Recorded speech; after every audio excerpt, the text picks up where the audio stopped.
దేవుడు మనతో మాట్లాడబోతున్నందుకు ఆయన నామానికే ఘనత మహిమ ప్రభావములు కలుగునుగాక. దేవుడు మనకి ఇచ్చిన ఈరోజు ఇచ్చిన వాగ్దానం ఏంటంటే, ఆయన మనతో మాట్లాడబోతున్న మాట ఏంటంటే, చిన్న మంద భయపడకుడి, మీకు రాజ్యము అనుగ్రహించుటకు మీ తండ్రికి ఇష్టమై ఉన్నది. దేవుని నామానికి మహిమ కలుగునుగాక.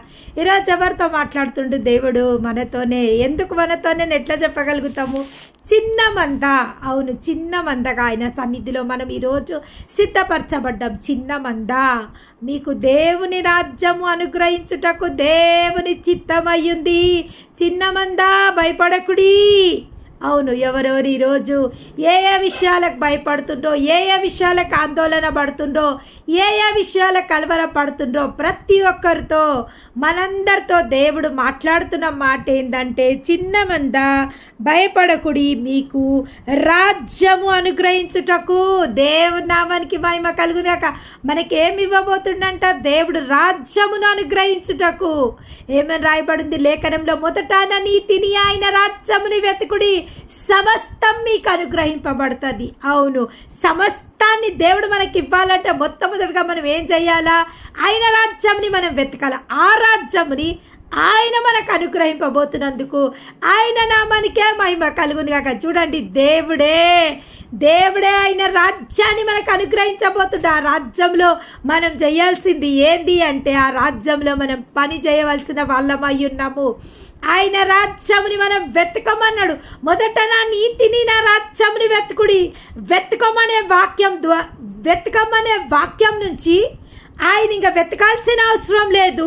ఆ రాజ్యంని నేను మీకు అనుగ్రహింపబోతున్నా.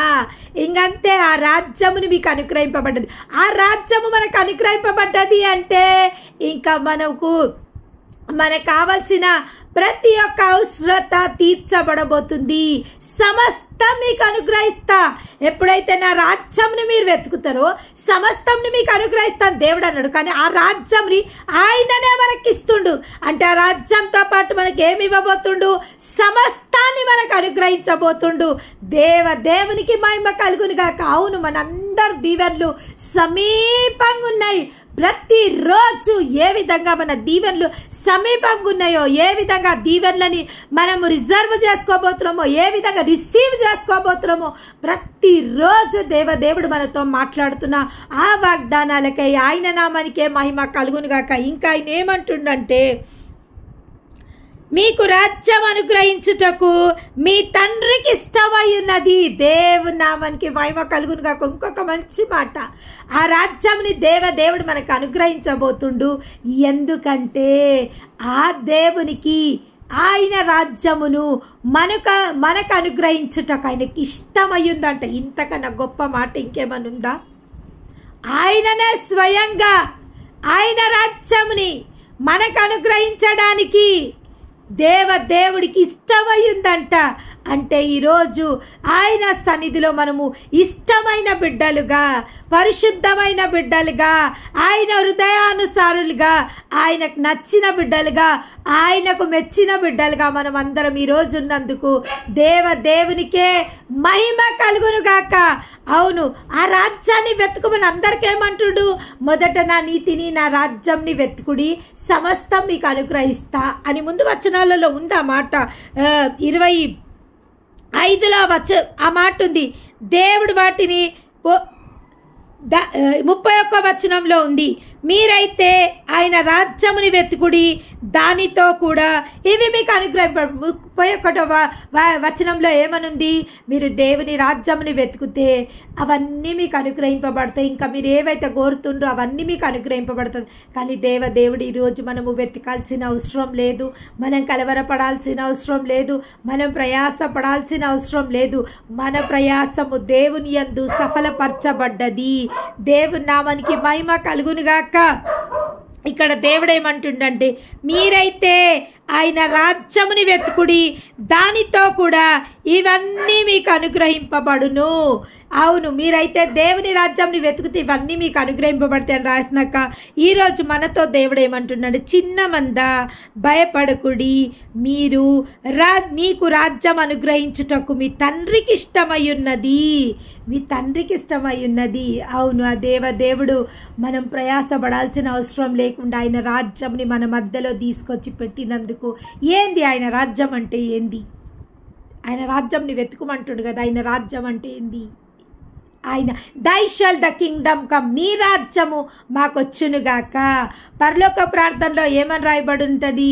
నీ రాజ్యం మాకొచ్చునుగాక, నీ చిత్తం పరలోకమందు నెరవేరినట్టు భూమి యందు నెరవేర్చబడునుగాక. ఆయన రాజ్యం అంటే ఏంది?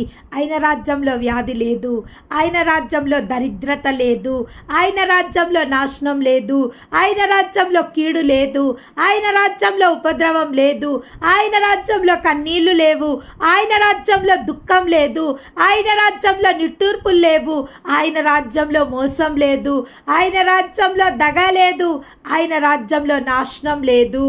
అంటే ఇవన్నీ దేవుడు ఆయన రాజ్యంతో పాటు మనకు సమస్తాన్ని మనకు అనుగ్రహించబోతున్నందుకు దేవునికే మహిమ కలుగునుగాక. అవును, దై షల్ ద కింగ్డమ్ కమ్, నీ రాజ్యం మా మధ్య వచ్చునుగాక, నీ చిత్తం, నీ రాజ్యం మా మధ్యలో రావాలి అని పరలోక ప్రార్థనలో మనం ప్రార్థన చేయడం జరుగుతుంది రోజు. ఆ రాజ్యాన్ని ఆ దేవుడు మనకు అనుగ్రహించబోతున్నందుకు ఆయన నామానికే మహిమ. ఎంత గొప్ప ధన్యత దేవుడు మనకి ఇచ్చిండు చూడండి. దానికోసం మనం ప్రయాసపడాల్సిన అవసరం లేకుండానే ఆయన రాజ్యంని మనకు అనుగ్రహించడానికి, మన ద్వారా ఆయన మహిమ పొందుకోవడానికి, మన ద్వారా ఆయన స్తుతులు అందుకోవడానికి, మన ద్వారా ఆయన గణపరచబడ్డానికి, మన ద్వారా ఆయన నామము ధ్వజమెత్తబడడానికి ఆయన సంతోషిస్తుండు, ఆయన సమ్మతిస్తుండు, ఆయన ఒప్పుకుంటుండు. ఆయన మనని బట్టి హీఈస్ ఫీలింగ్ ప్రౌడ్. అవును, ఒక తండ్రి ఏ విధంగా తన పిల్లలకు తన వారసులుగా చేయడానికి తన తనంతరము తనకున్నదంతా పిల్లలకు సంతోషంగా ఏ విధంగా ఒక తండ్రి అప్పచెప్తాడో అదే విధంగా నా దేవుడు, మీ దేవుడు ఆయన రాజ్యముని మనకు అనుగ్రహించడానికి ఆయన ఇష్టపడుతుండంట, ఆయనకి ఇష్టమై ఉన్నదంట. నిజంగా మనం ఎంత గొప్ప ధన్యులము. ఎస్, ఆయన రాజ్యాన్ని మనకి ఇవ్వడానికి ఇష్టపడుతుండంటే వీఆర్ చోజన్. నేను ఎప్పుడు చెప్తా, పిలువబడ్డ వాళ్ళు అనేకులు, కానీ మనం ఏర్పరచబడ్డవారి గుంపులో ఉన్నాం. ఈరోజు ఈ మాటను బట్టి నిశ్చయంగా మనము ఏర్పరచబడవారి గుంపులో ఉన్నాం. నిశ్చయంగా మన పరలోక వారసత్వమును దీన్ని బట్టి మనకు అనుగ్రహింపబడ్డది. నిశ్చయంగా మన పరలోక వారసత్వం మనకున్నదంటే మన పిల్లల తరానికి కూడా నిశ్చయంగా వారసత్వం ఉంది. We are the heirs of the almighty God. మనం దేవుని యొక్క సొత్తైన ప్రజలము, దేవుని యొక్క వారసులమైన. దేవుని వారసులంటే అన్నిటికీ వారసులు అంటే దేనికి వారసులు? అన్నిటికీ వారసులు. ఆయన అద్భుతాలకు వారసులు, ఆయన ఆశ్చర్య కార్యాలకు వారసులు, ఆయన మహిమకు వారసులు, ప్రతి దానికి వారసులమై మనమున్నాం. చాలా రోజుల క్రితము ఏమంటుడు? చిన్న పిల్లలై మీరుంటే పనోన్ కన్నా మీరు ఏమీ గొప్ప కాదు అని కొన్ని రోజుల క్రితం దేవుడు మనతో మాట్లాడడం జరిగింది. మీరు చిన్న పిల్లల్లాగా ఇంకా ఉంటే, ఇంకా మీరు ఎదగకపోతే దేవునిలో, ఇంకా మీరు పరిపక్వ చెందకపోతే మీకు దాసునికి ఏ భేదము లేదు అని కొన్ని రోజుల క్రితం దేవుడు మాట్లాడిన దేవుడు ఈరోజు ఏమంటుండంటే, ఈరోజు మీరు పరిపూర్ణులయ్యున్నారు. అందుకే ఇంతకుముందు నేను చెప్పడం జరిగింది, ఎవరెవరి జీవితాలలో ఏ అద్భుతాలు చేయబోతుండో నాకు తెలుసు, కానీ ఆయన సమయమందు ఆయన ప్రత్యక్షపరచుకుంటుండు. ఎవరి గర్భాలను దేవుడు తెరవబోతుండో, ఎవరి జీవితాలలో అద్భుతాలు జరిగించబోతుండో, ఎవరి దీవెనలు వాళ్ళ వాకిట ఉన్నాయో, ఎవరికైనా సమీపంగా అద్భుతాలు చేయడానికి ఉన్నాడో, ఇవన్నీ దేవుడు ప్రతి ఒక్కరిని విడవకుండా ఆయన దీవింపబోతున్నందుకు ఆయన నామానికే మహిమ కలుగునుగాక. ఇంకా ఏమంటుండంటే, మీకు రాజ్యము అనుగ్రహించుటకు మీ తండ్రికి ఇష్టమై ఉన్నది. మీకు కలిగిన వాటిని అమ్మి ధర్మం చేయుడి, పాతగిల్లిన సంచులను, పరలోకమందు అక్షయమైన ధనమును సంపాదించుకొనుడి. అక్కడ దొంగరాడు, చిమ్ట కొట్టదు. మీ ధనం ఎక్కడుండును అక్కడనే మీ హృదయం ఉండును. దేవుని నామానికి మహిమ కలుగు. దేవుడు ఏమంటున్నాడు, ఇంకా పాత అన్నీ అమ్మేయండి. పాత సామాన్లను ఏం చేస్తాం మనము? అన్నీ అమ్మేస్తాం. ఎప్పుడు అమ్ముతాం పాత సామాన్లు చెప్పండి? కొత్తవి మన జీవితంలో వస్తున్నప్పుడు. ఇప్పుడు పాత చీరలు అన్నీ తీసి పడేస్తాం. ఎప్పుడు? కొత్త చీరలు వస్తున్నప్పుడు. పాత సోఫాని తీసేస్తాం. ఎప్పుడు? కొత్త సోఫా వస్తున్నప్పుడు. లేదా పాత గిన్నెలను ఏమైనా తీసేస్తాం. ఎందుకు? ఆ పాత గిన్నెలను వేసి కొత్త గిన్నెను కొనుక్కుంటాం మనం. ఏది పాత గిల్లిందో అది తీసేసినప్పుడు దాని ప్లేస్లో ఏమొస్తుంది అంటే, ఒక కుర్చీ ఉంటే ఆ కుర్చీ లేకపోయాయని అమ్మేస్తామా పాత సామాన్లకు? పర్వాలేదులే, ఇది పాతగా అయిపోయింది, అమ్మేస్తాం, కుర్చీ లేకపోయి మాకు అని అమ్మేస్తామా? కాదు. ఎప్పుడైతే కొత్త వస్తువుని తెచ్చుకుంటామో పాత వస్తువు అమ్మేయడం జరుగుతుంది. ఇక్కడ దేవుడు అదే అంటుండు, నీ పాత వస్తువులను నన్ను అమ్మేసాయి. ఎందుకంటే నీకు అన్ని కొత్తవి నేను సమకూర్చబోతున్నా.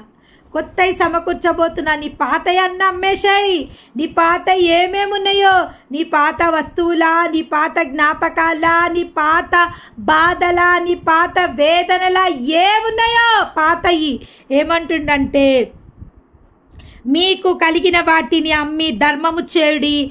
పాత గిల్లిన సంచులను పరలోకమందు అక్షయమైన ధనముని పరలోకంలో ఏమంటుండంటే, పరలోకంలో ఇప్పటి నుంచి మీరు పరలోకంలో అక్షయమైన ధనముని మీరు సంపాదించుకోవడానికి, ఎందుకంటే రాజ్యము మీ మధ్యలో ఉంది. ఆ రాజ్యం మీకు ఇచ్చేసిండు దేవుడు. ఇంకా ఇప్పటి నుంచి పరలోకంలో కొత్తవి సంపాదించుకోండి. మీరు కొత్త వస్తువులు సంపాదించుకోండి. పరలోకం కోసం కొత్తవి మీరు సంపాదించుకోండి. ఆయన రాజ్యం కోసము దేవుడు మనందరికీ గొప్ప గొప్ప తలాంతులు ఇవ్వబోతుండు. ఇహలోకంలోనే దేవుడు మనం దీవిస్తలేడు. మన దరిద్రాన్ని సమృద్ధిగా మారుస్తలేడు. మన అనారోగ్యాన్ని స్వస్థతగా మారుస్తలేడు. మన గర్భాలను తెరుస్తలేడు.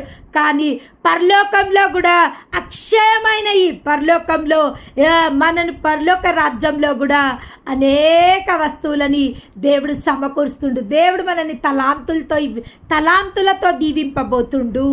తలాంతులతో దీవింపబోతుండు. ఏమంటుండంటే, అక్షయమైన ధనముని పరలోకమందు అక్షయమైన ధనముని సంపాదించుకొనుడి. పరలోకంలో మీరు ఇప్పటి నుంచి ఇది మొదలుకొని మీ పాత రోత జీవితాన్ని వదిలేయండి. దేవుడు దీవెనకరంగా మీ జీవితాన్ని మార్చబోతుండు. కాబట్టి మధ్యాహ్నం దేవుడు మాట్లాడడం జరిగింది. దేవుడు మిమ్మల్ని అందరినీ బహుబలంగా దీవించబోతుండు. కానీ పాత స్థితిని మర్చిపోవద్దు. మొదట మీ భక్తిని మర్చిపోవద్దు.